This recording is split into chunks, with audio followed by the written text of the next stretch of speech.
Om Om Namah Shri Yatirajaya Vivekananda Sure Satchit Sukha Swarupaya Swami Nikhileswarananda Jananim Sharadam Devim Ramakrishnam Jagatgurum Pada Padme Tayo Shritva Pranamami Muhu. Respected Mr. Sarab ji, respected Dr. Chandrasekhar ji, all the respected monks present here, all the dignitaries present here, the students, and all those who are joining online, including Mr. Sudhir Sharma ji, who just now gave his welcome address, Swami Satyeshanand ji, who gave a very wonderful speech just now, and all the other speakers who are online, and all the other friends who are watching this program online. At the outset, I would like to congratulate the organizers, that is AIASFA and Ramakrishna Ashram Thiruvanthapuram, for jointly organizing this 7th International Sports for All Conference with a very, very important theme: Youth Transformation Through Sports, Visionary View of Swami Vivekananda. Connecting Swami Vivekananda with the sports, international sports, is a great step forward, and I think it's a step that will have its own repercussions, greater repercussions in the times to come. But it is a very good step forward that Swami Vivekananda is linked with the international sports. Just now we had the welcome address by Sharma ji and wonderful speech by Swami Satyeshanand ji. Also Mr. Sarab ji had given the role of sports and also the importance of sports and the role of India in the international sports with very good important suggestions. And as it was told, that this is very important to relate Swami Vivekananda with sports is very important. Why? Because of two reasons. In 1985, there was International Youth Year.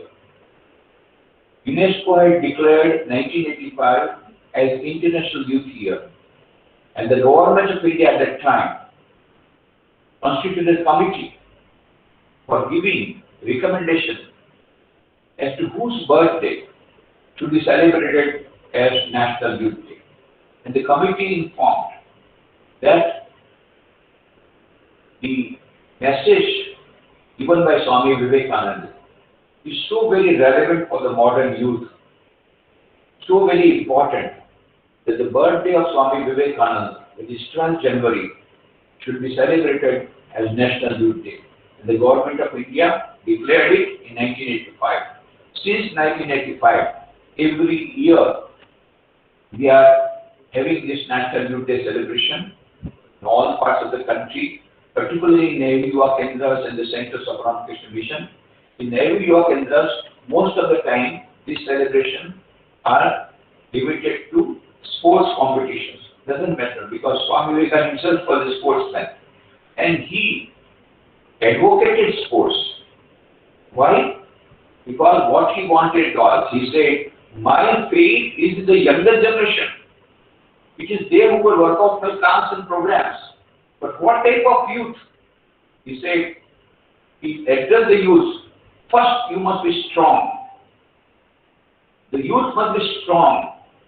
Physically strong, mentally strong, intellectually strong, morally strong, and spiritually strong. In all the ways you should be strong. And most important, first is physically strong. That is why he told, you will be nearer to heaven through football rather than by the study of Gita. One student came to me and said, Swamiji, I have given up study of Gita. I started football. Why? Because Swamiji said, you will be nearer to heaven through football rather than the study of Gita. So I left Gita and I started football. I said, my dear friend, you go through the whole sentence. Swamiji did not say you give up Gita. What Swamiji said? Swamiji said, you will be nearer to heaven through football rather than the study of Gita, because by playing football, you will develop muscles, you will develop biceps, you will become stronger, and then you will be able to understand the message of strength given by Lord Shri Krishna in the Bhagavad Gita. So you must play football, you must become strong, and you must read Gita also for becoming morally and spiritually strong. So sometimes we misunderstand. Also he said, what we want in our country is muscles of iron and nerves of steel. How all this will come? Strong mind and a strong body. And strong mind, strong body, how it will come? Through sports. And he is a role model for the youth. Just imagine, when he was a child, that time he played so many games. When he became Narendra Datta, who later on became Swami Vivekananda, as a student, how much he played, how many games he played. You know, he received the first prize in sports competition, a silver butterfly, during his student days. And in all types of games, just now as Satyasan told, all types of games he played. Of course, I am not very sure about cricket. You know, there was an image in social media. It is a morphed image. Morphed image that I must verify that I don't know about the story. Story may be correct or may not be, may be incorrect. The story is like this, that Swami Vivekananda played at Eden Gardens in 1880 and claimed 7 wickets on sitting only 20 runs. This is all going on. I don't know how true it is. But then they gave the image also. The image is Swamiji is the fast bowler playing, giving the ball, is bowling. Then it is found out it is a morphed image. Morphed image of Headley Verity is an English player. So what they have done, the whole body is of Headley Verity, only the face is they have put on. It is very easy nowadays, morphing the images. So that is why all over the world there is so much excitement. Oh, Swami Vivekananda is a fast bowler. Swami Vivekananda claimed 7 wickets in Eden Gardens in Calcutta in 1880. But what happened when they found it is morphed image, the whole story went to dogs. They fell down. But in some other places, I had heard that he was a captain of the cricket team of the school. But that is no authenticity. In our schools, in our books, only this much. We played very good boxing. We have very good boxing, wrestler, so many other games, both indoor and outdoor, and also swimming. Swimming, just imagine. Kanyakumari is so nearby. When he went to Kanyakumari, he did not wait for any boat to take him to the rock. He just swam across. And so many dangerous things. It was very dangerous because 3 seas, oceans meet there. And so many strong currents. He did not mind. He did not mind about the fishes that would devour him. No. He was very bold, courageous. And he was such a great swimmer. Against the tide of all these 3 currents, he went over and sat down in that rock for 3 nights. 24th, 25th, 26th of December 1892. And then it is there that he meditated. Meditated not on God or goddess, meditated on Mother India, how India was great, this past glory, and the glory and the India, visible India that he had seen with his own eyes while traveling from all over the world by foot. And then the future golden India that will emerge, how it will emerge, that also he meditated. So Kanyakumari was a great place. Now there is Vivekananda Rock, West Memorial Committee, there is Vivekananda Rock is there, beautiful memorial is there, Vivekananda Memorial.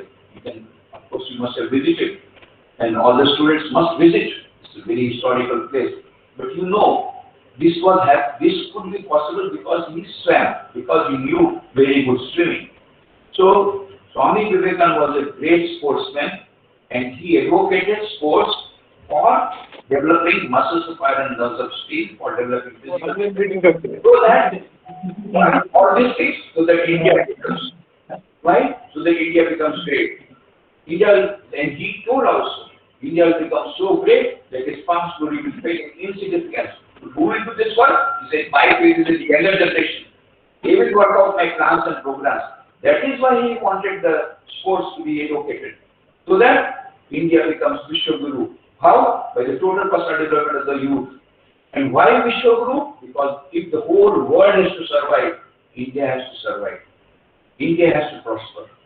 India should become Vishwaguru. Then only India's cultural heritage, where we talk about Ekam Satvipra Bahuda Vadanti, where we talk about Ahimsa Parmodhana, where we talk about Vasudeva Kutumbakam, all these things materialized, and there will be peace, harmony, and happiness all over the world, for all the people of the world. That was the dream of Swami Vivekananda. And that will be materialized by the youth, the modern youth, the present youth. How? By playing football, by sports, and also, of course, by other mediums.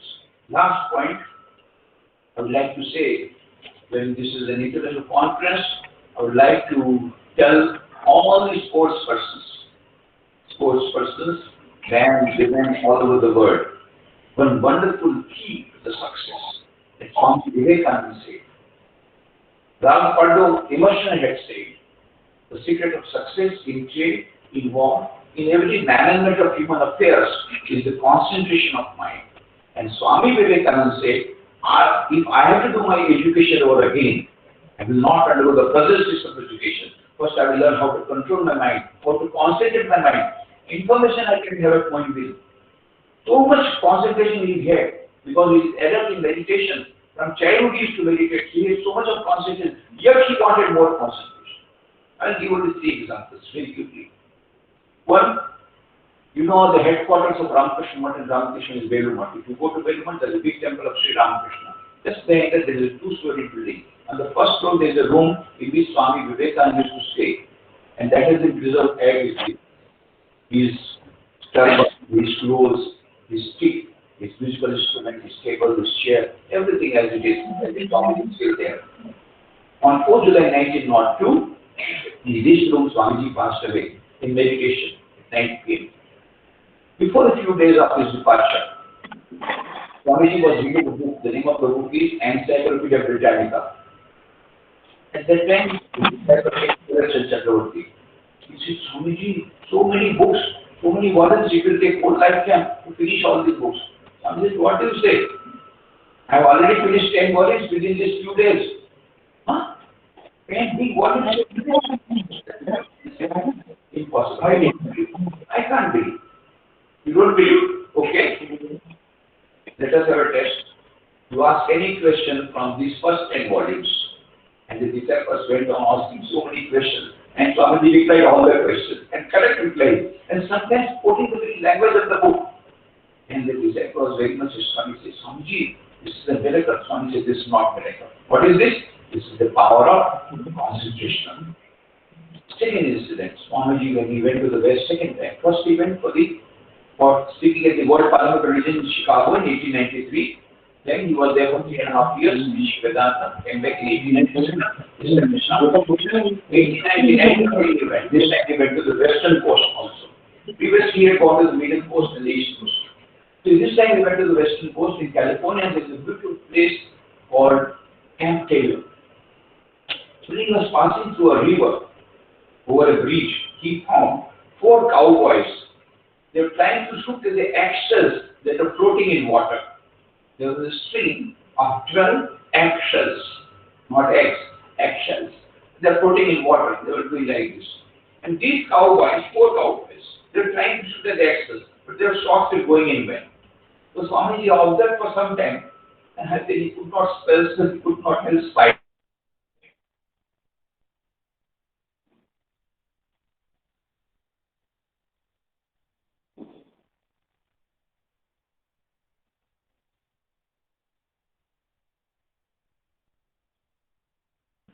So Swamiji could not help smiling. And these four cowboys, they became very much annoyed. What? You are laughing at us? Is it a small job? You shoot at the axes that are floating in water? Okay, we give you the challenge. Let us see how we do it. They became very much annoyed. Then they handed over the gun to Swamiji. Now what to do? Swami took up the gun, aimed at the axes, 12 axes gone. And these four cowboys became very much annoyed. Swami, how long you are practicing? We are practicing for 5 years. We could not do it. How long you are practicing? Swamiji said, my dear friends, I'm holding the gun for the first time. Huh? First time? You shoot all the axes. That is a great miracle. Swami, this is not a miracle. What is it? It is the power of concentration of mind. Last, the Swamiji was there in Rijli Manor. Rijli Manor is a beautiful place. Just 3 hours drive from New York. Beautiful place. Swamiji was there for recouping his health. So Francis Leggett was one of the admirers that he had a beautiful bungalow there and farmhouse type of thing. So he invited him. So Swamiji was, and you know Swamiji loved, he himself was young at that time. So he loved the youngs. So he had a good friendship with Hollister. Hollister was the son of Francis Leggett. So morning they went for walking. One day they were walking and they went to the mountain top. They went to the mountain top, then he saw this field. So he was astonished. What is this field? He said, you don't know, this is golf club. This is golf club. This is golf. Don't know about golf. I think you see, it's there, you take the stick and you hit the ball 1, 2, 3, 4 times. Ultimately it goes in the hole. And then you won. This is the golf. I mean, he had never heard about golf. And he never saw any golf club. And now Hollister is explaining him. He said, supposing if I put this one stroke into the hole, then you don't know what is this game and talk one.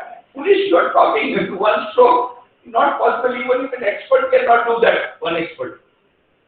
Okay, let us have a bet. I'll give you $50 if you can do it. Then this talk was going on. This Francis Leggett came. What is this talk on? You see, Daddy, this fellow doesn't know, this Swami doesn't know about any goal. And he says, with one stroke, he'll put the ball there. Then Francis Leggett said, you see, Swami, you may be adept in meditation, you may be adept in meditation. Okay, we give respect to your spiritual knowledge. But you don't know about this goal. Don't come here. This is a very difficult thing. With one stroke, it cannot be accomplished. If you put it there, I will give you $10. I'll also give it back. $10. Then Swamiji took that stick. One stroke, and he went to the hole. And both the father and the son, they are doing like this. They have lost the game. Then the Francis Leggett says, Swami, did you employ some magic power, some spiritual power? How will you do it? It is not possible. No, it is simple mathematics. Huh? I applied mathematics. How? I measured the distance mentally. How much is the distance? And I know the power of my muscles. How much muscle power will be needed so that the ball reaches there? That is number one, mathematics. And second, I told my mind, if you can put this ball there, you'll be richer by $10.50. And that was it. And the ball was there. What a power of mind, concentration of mind. What power of mind. So, if you get power of mind through meditation, and how power will come? Concentration, C is directly proportional to P, where C is equal to concentration of mind, and P is equal to purity of mind. And purity of mind will come regular practice at the appointed time, and also remaining away from all the thought of those items which scatter your mind, which makes your mind restless. Remain away from them as much as possible. As much as possible. If you can remain away like Swamiji, then you will be like Swamiji. But that is not possible. Okay. Whatever extent you can control your mind, whatever extent you can withdraw your mind from all these diversions, digressions, particularly social media nowadays, Then you will have concentration of mind. Victory, victory, victory, victory. Win, win, win. Everywhere win. And then, now before we are going to host this Olympic, before that you all must have developed concentration of mind so that all the gold medal comes to India. That will be a great thing. Thank you very much.